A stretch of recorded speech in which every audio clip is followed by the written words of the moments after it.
La découverte d'un surprenant et inattendu météore va réveiller de violents appétits de gloire et de fortune et semer la zizanie entre deux excellents amis astronomes amateurs, Dean Forsyth et Sidney Huddleston.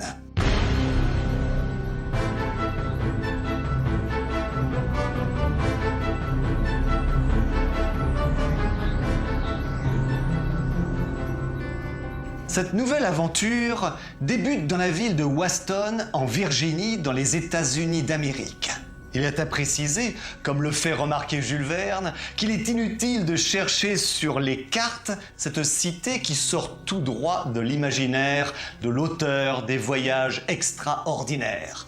Cette année-là, le 27 mars, l'observation d'un phénomène va complètement bouleverser la vie de cette cité et bientôt même celle du monde entier.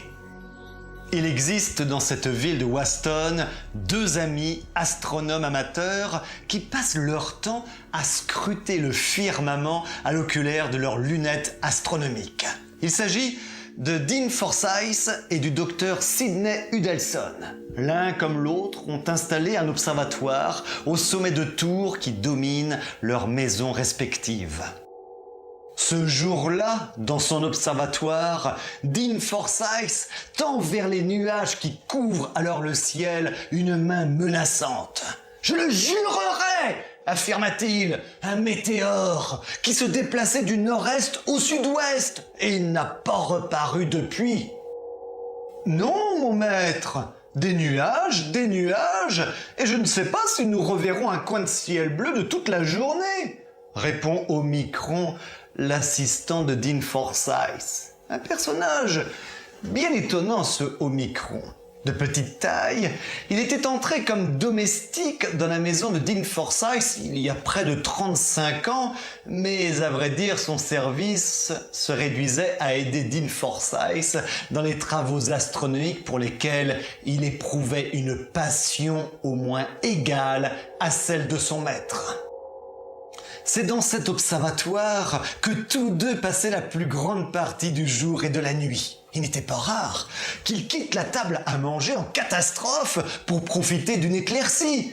Ils regardaient, ils observaient, ils plongeaient à travers les zones interstellaires. L'espoir ne les quittait pas de faire quelques découvertes à laquelle il s'attacherait le nom de Dean Forsyth. Et qu'avait-il observé ce 27 mars ou cru apercevoir ? C'était un bolide, doué d'une vitesse excessive. Et il ne manquerait plus que Sidney Huddleston l'eût aperçu, lui aussi, s'écria Dean Forsyth d'un ton où se mêlaient l'inquiétude et la jalousie. Pourvu qu'il ne l'ait pas aperçu lui aussi, se dit au même moment le docteur Huddleston au sommet de sa tour observatoire qui dominait sa maison. S'il était docteur, il n'exerçait pas la médecine, car il préférait consacrer lui aussi tout son temps et toute son intelligence à ces hautes, à ces sublimes occupations de l'astronomie. Pourtant, si une certaine rivalité existait entre Sidney Huddleston et Dean Forsyth, les familles de ces deux astronomes amateurs étaient très unies, au point d'ailleurs que le neveu de Dean Forsyth, Francis Gordon, aimait la charmante Jenny, la fille aînée du docteur Huddleston.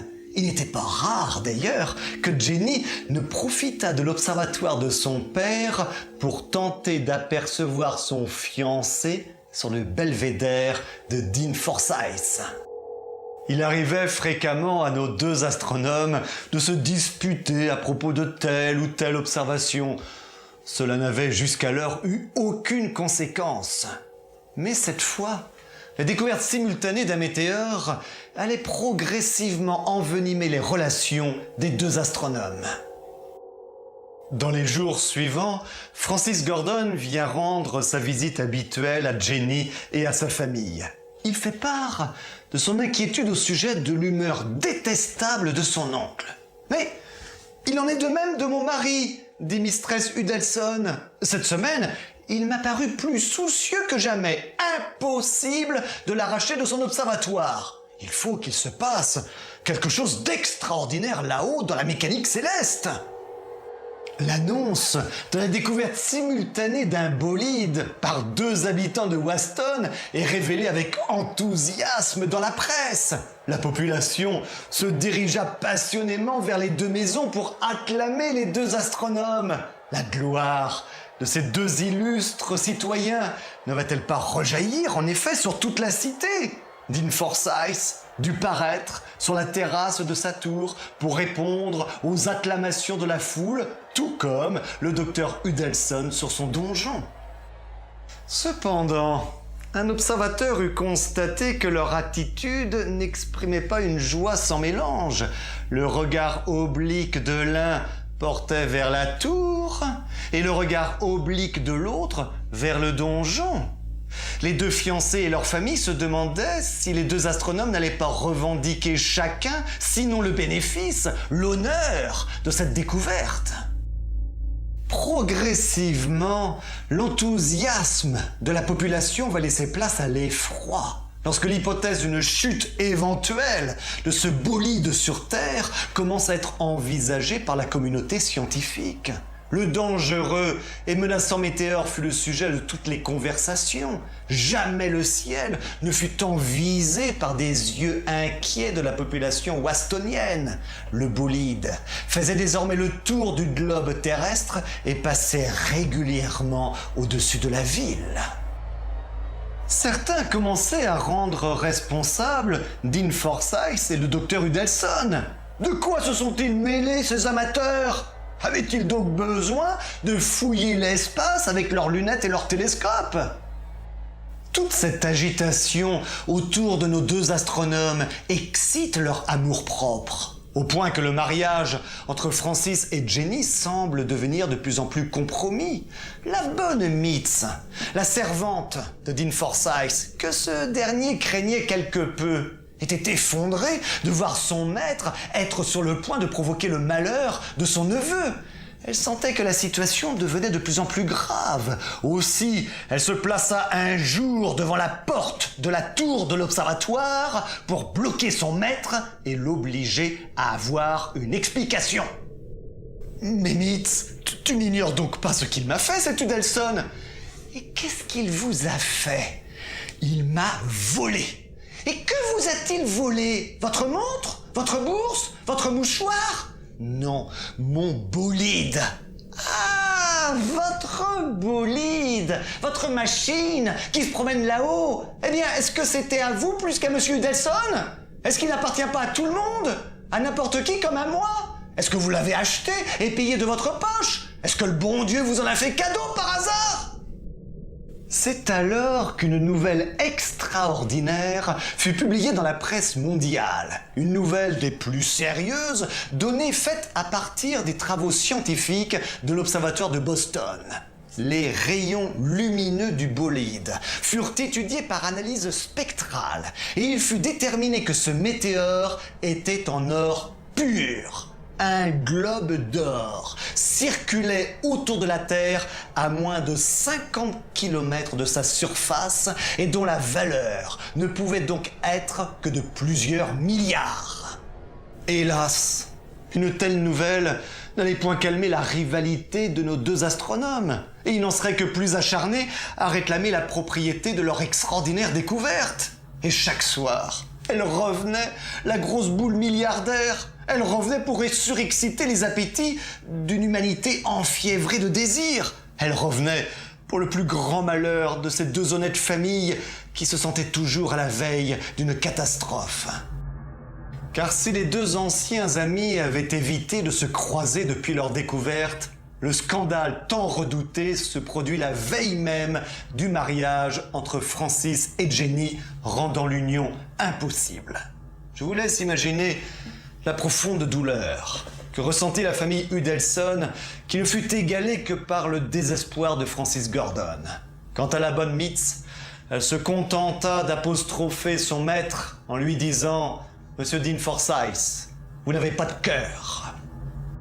Mais tout comme son rival et ancien ami, il avait des yeux et il guettait chaque nuit l'apparition du météore dans son éclatante splendeur. Cependant, la vitesse du bolide diminuait graduellement et il allait bientôt être possible de déterminer le lieu de sa chute. La possession de cette fortune surexcitait bien évidemment toutes les convoitises. Aussi, une commission internationale fut-elle nommée pour réfléchir à cette situation unique. Cependant, plus les séances de cette commission se succédaient et moins les délégués marchaient vers un accord commun.